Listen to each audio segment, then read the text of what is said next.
Good morning. Good morning. Everyone could mute yourselves during the presentation. I am Heather Kelly.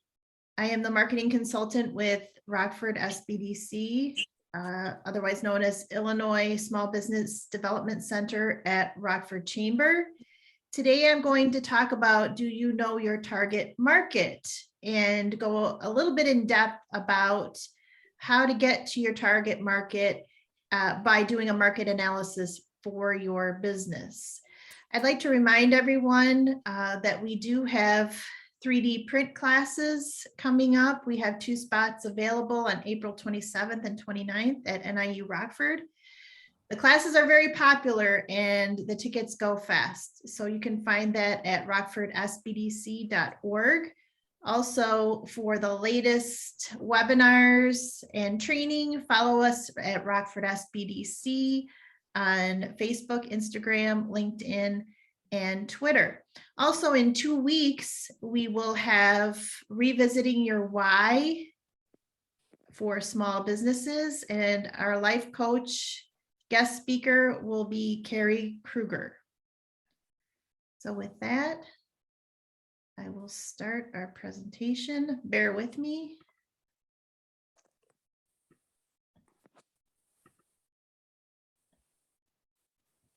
Okay, today's topic is, do you know your market?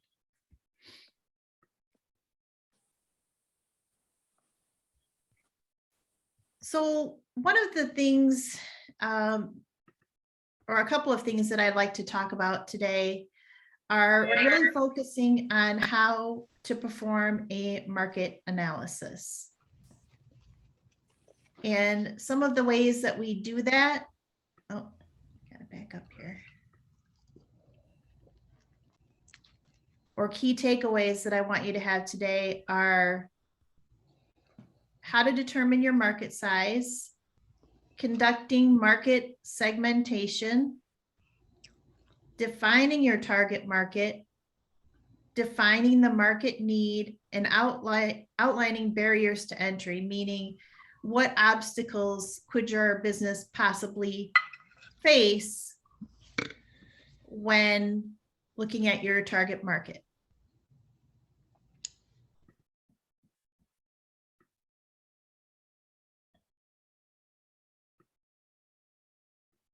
So when we talk about a market analysis, can I have everybody mute, please? When we're talking about a market analysis, first we dive into your business plan. And so that's the overall dashboard of your small business. So when you start out with the SBDC, for example, we start you off with a business plan. And we go through that in a software called Growth Wheel. So this is the very first step that we start off with when getting you started with your small business. And a small business plan is a key to a small business plan is the market analysis. So this demonstrates both your expertise and your particular market and the attractiveness of the market from a financial standpoint. So in other words, if you're going for financing from a bank will want to see, of course, your overall business plan, but then they'll also want to see key points of your marketing plan and a market analysis, taking a deep dive into who you're targeting. Also, I highly recommend having a business plan. Even if you're not going for financing, this is a key point to your business. It's a roadmap for you, and it's fluid, constantly changing. So it doesn't have to be a document that is hard and fast that you keep on a shelf and never visit. It should always be revisited, and it should be very fluid.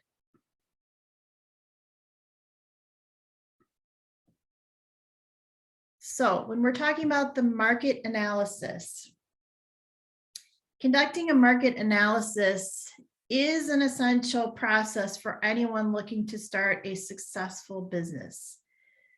the market analysis portion of your business plan should communicate your knowledge of your particular market. So when you have a small business, you should know who you're going for and provide an explanation that is enticing from a financial perspective. And so we just talked about that, how to present your business to a bank, but also having this plan for yourself so that you can always have a pulse on your business.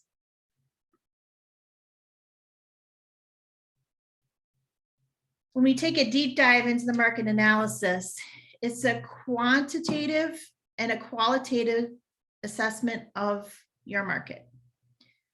And so it looks into the size of the market, both in volume and in value, the various customer segments and buying patterns, the competition and the economic environment in terms of barrier to entry and regulation. So when we talk about barrier to entry, that's obstacles you may face when starting your business. So when you're looking at your market analysis, you have to look at this overall picture. What do your customers look like? What are their buying habits? Who is your competition? And what is the economic environment in your area or where you're targeting your business? So a qualitative assessment, as we just covered, is market research focuses on the reasons and motivations behind your customers' behavior, their opinions, desires, and expectations. So by revealing these nuances, qualitative market research can lead to actionable insights on how to improve their strategies and products. So when we're talking about a qualitative assessment of, particularly when we're looking at your customers, some of these actions would include, or examples would include, conducting one-to-one interviews. So you're sitting down, you're talking to a potential customer. Let's say, and anyone can do this. Let's say it's a friend that you know is your target, a family member, someone that you know that would be a desirable client for you. So you can conduct one-to-one interviews. Focus groups. Focus groups are groups of people, again, that would look like your target market. And you have these questions that you ask them to determine what their likes are, what their buying patterns are, what their habits are, along with shop along observations. And again, this doesn't have to be anything difficult that you do. You can utilize people that would look like someone that you might target and start to really drill down and ask these questions. So when we talk about a quantitative assessment, that market research refers to the process of collecting large amounts of data through surveys, questionnaires, and polling methods. So quantitative is definitely more the research part of it. It's not necessarily the one-on-one talking to people. It's more of the behind the scenes research when you're looking at your potential customers. So now we talk about how to perform a market analysis. First, you need to determine your market size when you're looking at who you want to target. That's the first step. And so while doing so, your approach will depend on the scale of your potential business. And as an example, I give a coffee shop. So say you want to open a coffee shop, that's retail. And of course, that's products that you need for this business. Some businesses provide services, and that's okay. You can still look at it from this viewpoint. So, for example, if you're looking to open a local coffee shop, then the approach that you need to take is very local, a local approach to assessing your market. And if your business plan is proposing a nationwide chain of coffee shops, then of course you'll want to broaden that approach and view it on a national scale. So really, this is where dive in and you think about, who am I going to target and what do I want my market to be? Is it local? Is it regional? Is it statewide? Is it nationwide? Is it worldwide?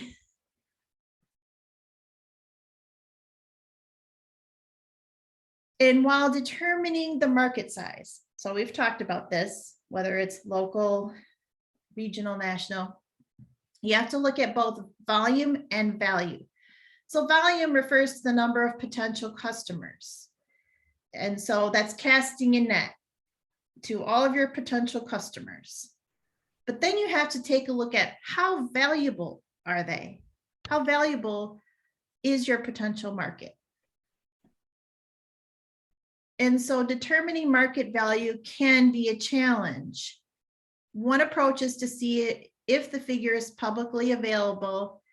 Perhaps you can find this information by a government entity, researching the library. There are different ways, of course, we have Google. So there are different ways to research this information. Other approaches include buying a market research report or simply estimating the figure yourself, which I don't know that I would recommend that, especially if your reach is going to be regional, national, worldwide, local. You might be able to get away with it. But if you're really widening the net, I would suggest getting a hold of a market research report, especially if there are going to be any complications with that. So some of you might be thinking, market segmentation, what is that? If your proposed business will target certain market segments, then you should segment the market to understand it further. And so we're really slicing this target market to take a look. So a best practice to start market segmentation is to examine the market from a demographic perspective. In other words, if you're targeting females 25 to 45, that's an example. This provides surface level insights that can help you determine where next to drill into.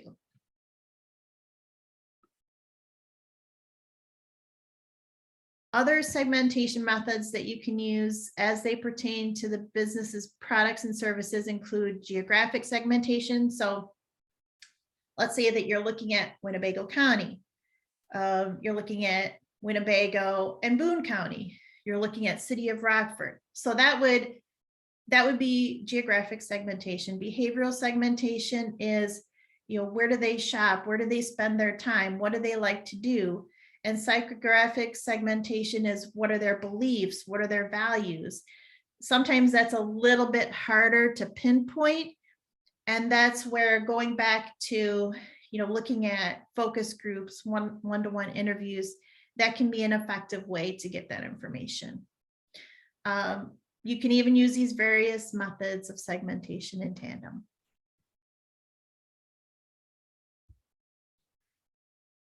So when we define your target market, a target market is comprised of the customers that you will focus on within your market. This is so important, especially when you have a marketing budget and you maybe don't have a lot of funds to work with. You don't want to waste your money or your time. You want to know who you're targeting instead of just spreading it out there. And I give that example of the coffee shop again. If you were thinking about opening a coffee shop, you would decide to be either a generalist, so selling standard affordable drinks, or you could focus on high-end expensive gourmet coffee. And we can all think of examples, especially when we're talking about local, like Velvet Robot Coffee Shop, if some of you are familiar in downtown Rockford, or Wired Cafe to an extent, although they serve a lot of food. And then, of course, Rockford Roasting Company. When you think about them, you already know, you get a vibe, you get a feeling of you know, they have a distinct brand. They're selling their own gourmet coffee. So you want to really think about, are you going to be pretty standard, or are you going to have that overall brand, and let's say you're coming up with your own recipes and your own image.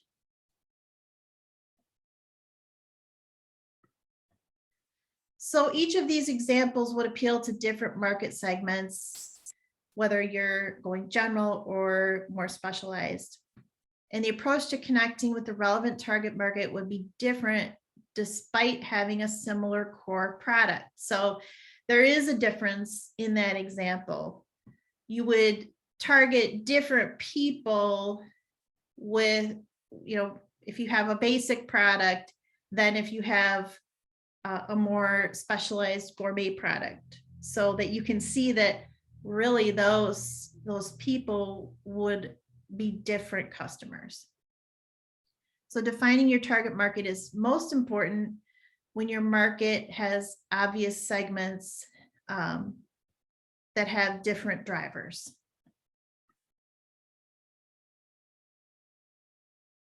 So another key point when you're looking at your business, starting your business, or even looking to pivot, is defining the market need. Can the market support your product? Does the market need your product? So now we're moving on to the more qualitative assessment of the market by defining the market need. While defining the market need, you should go into detail on the drivers of demand for your product. You need to ask yourself, why will people buy your product? In other words, you have to put yourself in your customers' shoes, in their mind. What they think, what's in it for me? You need to let them know that they need your product. Will people buy it? What problem is it solving? Anytime you start a business or you're moving forward with your business, always ask, what problem am I solving for your target market, for the community? How is it different from what's already in the market? And then, of course, this goes into conversation about competition. Why should people in this market purchase from your company specifically? These are really key questions to ask.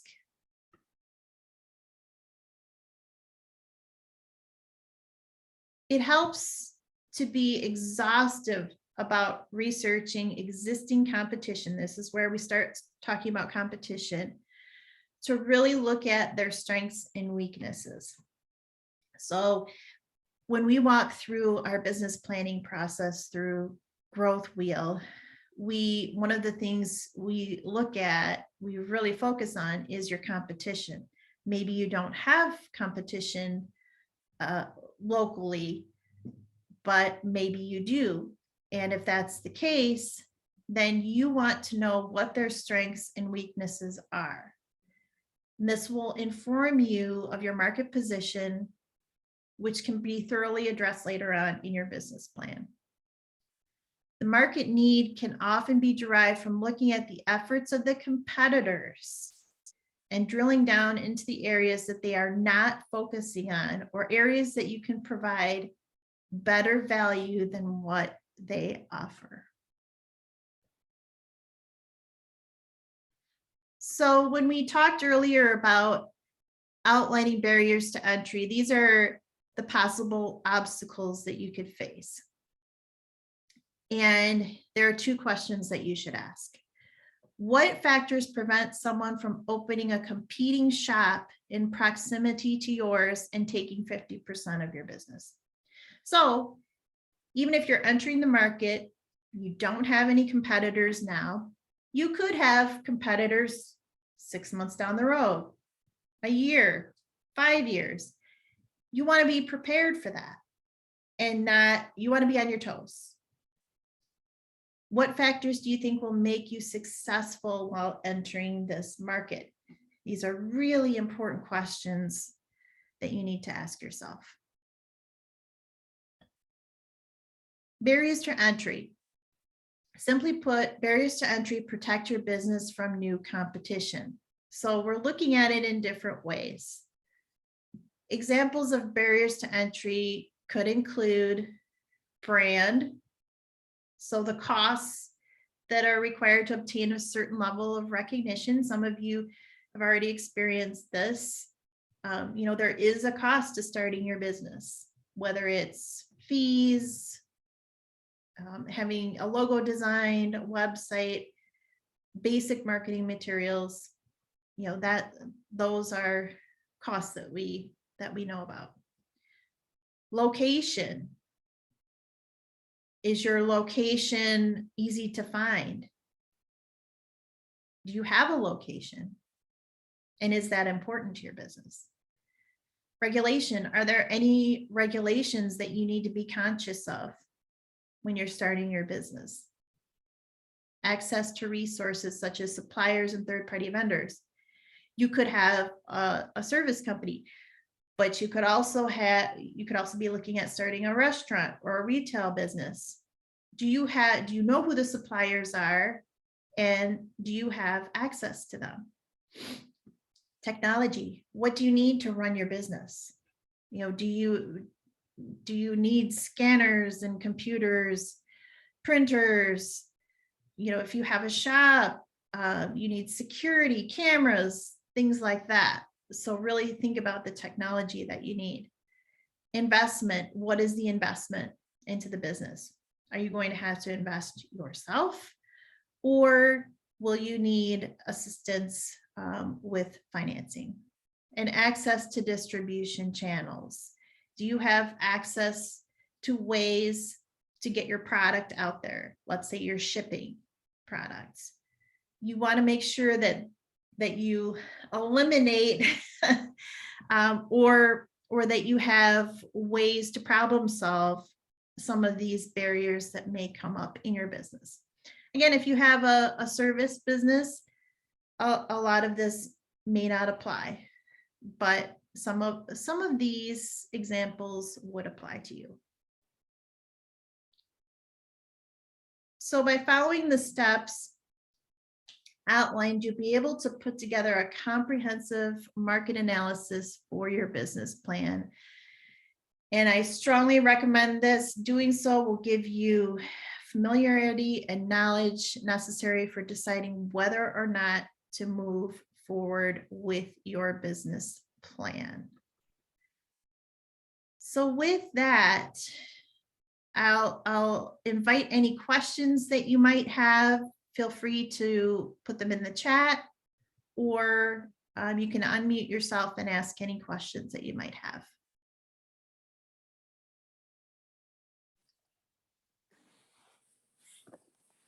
Are there any questions? Again, market analysis is something that you can hire a company and you can do it yourself. It requires a lot of research, but it is key, very important part of your business plan. Hi, Heather. This is Tara. Hi, Tara. How are you? I'm fine. How are you doing, honey? I'm good. I'm here. So, and I have gotten lots and lots of support from you, and that I've kind of launched.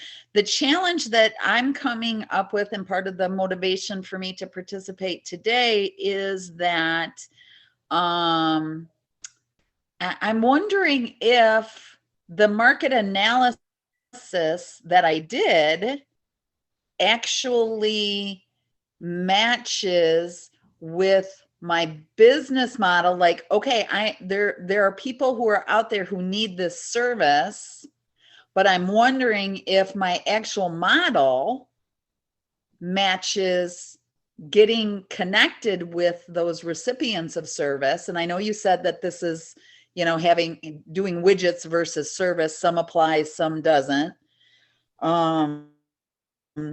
And so that was part of the reason why I wanted to participate. Was I'm feeling like there's a disconnect between everything that I did to launch and getting customers. And part of that is, I think funding, which then makes me go, should I done a different model?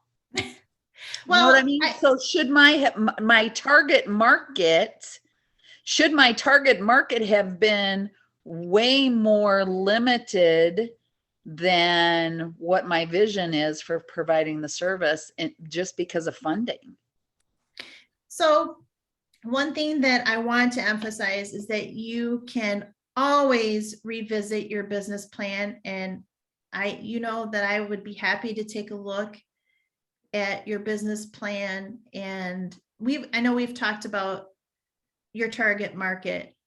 You don't need to redo or reinvent anything. Like I said, your business plan, your market analysis, a marketing plan dives more into where your budget and where you're going to place your message. So that's, but the market analysis really is the research portion of it and looks at your target market. Right. So in some cases, you'll have to, once you start your business, if you think, oh, maybe I need to revisit this, is my target market accurate? And that's something that we can help you with, of course. And it's fluid. So it's something that you can change, that you can tweak, if you need to tweak your messaging, if you have advertising out there, if you need to revisit that, that's always something that you can go back to, and you don't need to start all over. Right. Okay. Okay. I appreciate that. And it being a fluid process is something that I sort of have to, mentally drill in. Yeah.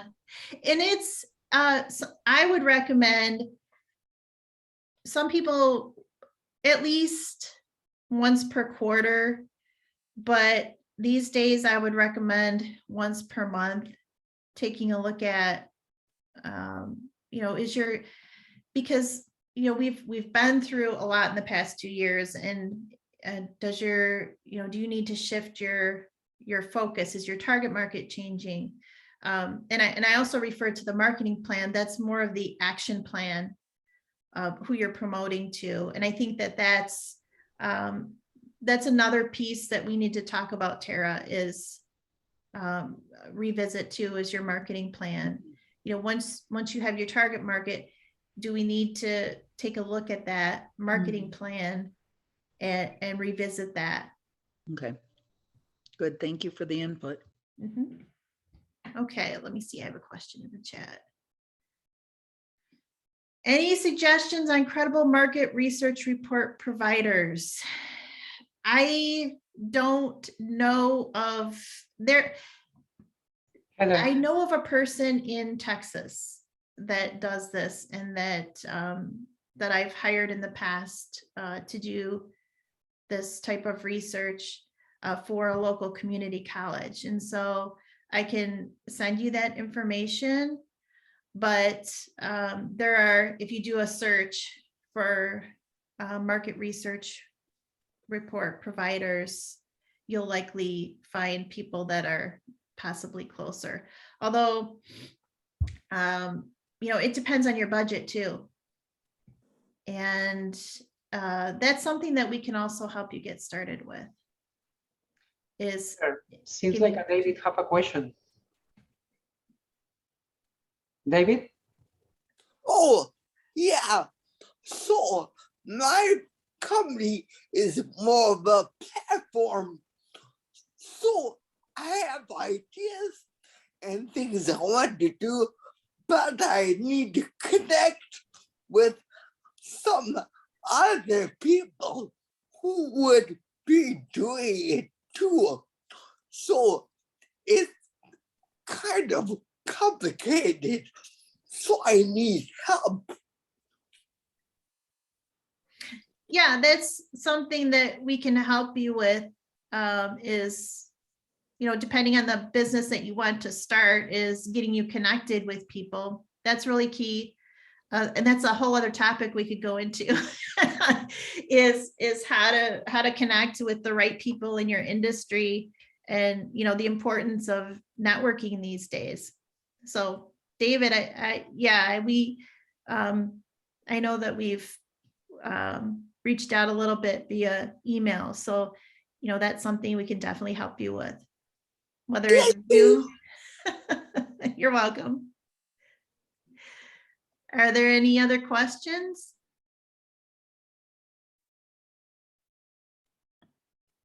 Heather, this was most helpful. Hi, Shiraz, how are you? Hi, good, good, good. I had a question, and I may have touched on this when we saw you at the ACE Expo, but I'm involved in this social enterprise, which is an enterprise for the social good. So it's under a nonprofit entity right now. And I just maybe I'm just being a nervous ninny, but I'm wondering what is a way to find out if there are some regulations we need to follow, or any, permits or anything we need to get as a social enterprise rather than as a for-profit business. Right. Well, you can go about that in different ways. I know that we talked about the NICNI Nonprofit Right. Center. Yes. And I think that you've had conversations with them. Yes, yes. Also, depending, there are attorneys that could likely guide you. Okay. And also, I've done searches for clients on, provided links for information on various regulations and laws, but I preface that with, we are not attorneys. Right. And so any information that we provide is simply, directing you to resources that could possibly help. But I would think that NICNI definitely could be a great resource for you. And they also have training. Sure, They have sure. lots of Sounds training. good. Sounds And good. they're Yeah. based out of NIU Rockford, which is our main location. Right, right. Thank you. Yeah, I have talked with Pam, and yeah, she didn't think I had anything to worry about. So, okay. All right. Okay. Yes, I know. It's when you're talking about regulations, you want to make sure that you have everything covered. That's Right. really important. And Yes. so, Yes. and also, sometimes we refer people to attorneys if it's something that could potentially be complex. Okay. Okay. Good to know. Thank you. Yeah, I Yep. might reach out to you to see if you have some recommendations of who to reach out to. Sure, Besides absolutely. Pam. Okay, thank you. Thanks, Shiraz. Any other questions? Hi, my name is Mark Kroll. Hi, Mark. Hi, just a couple questions. First of all, the networking. My business is going to be a service business in the community, and just on the outskirts of the community. I know that there's a large need for what I'm going to provide, but I'm having a difficult time networking and trying to gather information from other people that run the same type of business that I'm going to be running. Any strategies or anything I can do to other than just, sending emails and making phone calls and showing up to where they're providing a service? So I believe that all of those things are good ways to get your message out there. I'm going to put my email in the chat. So feel free to reach out to me, anyone that's on this call with questions. So it really, first of all, you want to target people that would be helpful in moving your business forward. Correct. And so, joining chambers of commerce and really researching the networking groups around here. If your business is locally focused, then of course you can narrow it down and really focus on that market. My own experience, I highly recommend joining the Rockford Chamber of Commerce. And depending on your business, there are other groups out there that you can belong to. If it's There are BNI groups out there. The chamber has the Advantage clubs that work like a BNI group. For those that aren't familiar with the BNI group, they only allow people that, let's say, you have a graphic designer in the group, you have a realtor in the group. The individual groups don't only allow one person with that specialty in their group, and the focus is referrals. That's how they function. Their primary goals are to get referrals for the fellow people in their groups. So it really depends on what you're promoting, what your service is, to really, and that's when we talk about that, the target market in the market analysis is really your networking efforts should be focused around that. So I'll give you an example. If you're a manufacturer, then you want to look at some of the local manufacturing groups like Women of Today's Manufacturing. There's also Rock River Tooling and Machining Association. Groups like that are really targeted and focused on the niche that you're going after. Right. So my business is estate liquidations, estate sales. Oh, okay. And so I know that there's a handful that are in the area. From what I've talked to and the ones that are willing to, answer a couple questions, and I know they're very busy. They say that there's a market for anybody that wants to get into that type of business, but there's a lot of preparation that goes into doing something like that. So my second question that kind of piggybacks on what we're talking about is, I'm trying to get this off the ground. I know that there's a little bit of a financial burden that goes along with starting this, but a lot of it is reusable materials that'll so it's not like where you do one sale and then you have to start from square one. You have your tables and you'll have your display materials plus your signage and your business cards and things like that can be reused for numerous sales. But it takes money to purchase those things. And if I went to, would a bank, would you go to a bank to say, I need $5,000 startup money to get this off the ground? What's the likelihood of them saying, no, and are they going to do a market analysis and say, well, we have 5 estate liquidators in this area. The market's too flooded with estate liquidators. We don't think you'll be successful. I mean, is that the type of thing that they would do? Or, well, we can help you with your business plan because that's what you'll need if you're looking for any type of financing.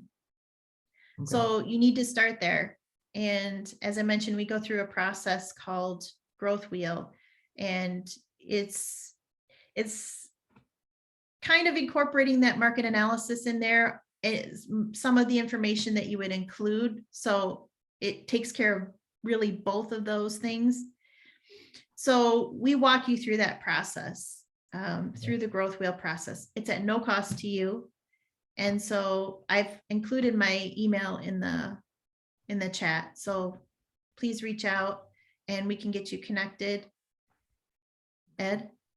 If you allow me, Heather and Mark, it's really important to get your business plan done, because in that way we can understand which could be the right lender for you. As you say very well, not all the lenders aim the same market niche. There are local banks that are aiming small businesses, banks that are aiming kind of bigger businesses. So understanding how much do you need, how your business model is going to work is going to help us to find the right lenders for you. So working in the business plan is clever. We always recommend to do that. The only projects that I know that successfully run without a business plan is failure. So we need to be sure about to avoid that kind of things. So please feel free to contact us and we will love to follow up on you and help you to overcome these little issues that you are facing to achieve your goal. Excellent. Thank Thank you, you. Heather. Okay, thank you. Any other questions?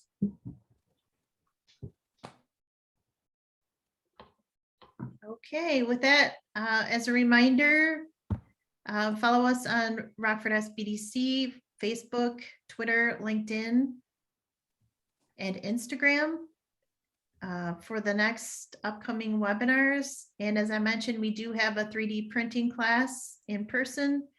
They are filling up fast, so go to our website, follow our pages for that information, rockfordsbdc.org. We have 2 spots available for the end of April. We plan to schedule more, April 27th and 29th at NIU Rockford. So with that, please feel free. Again, I put my email in the chat. Please feel free to reach out. Again, we provide our services to small businesses at no cost to you. Awesome. Thank you, Heather. Okay. Thanks, Heather. Thank you. Have a great weekend. Yep, you too. Be safe. Yes, you too. Thanks.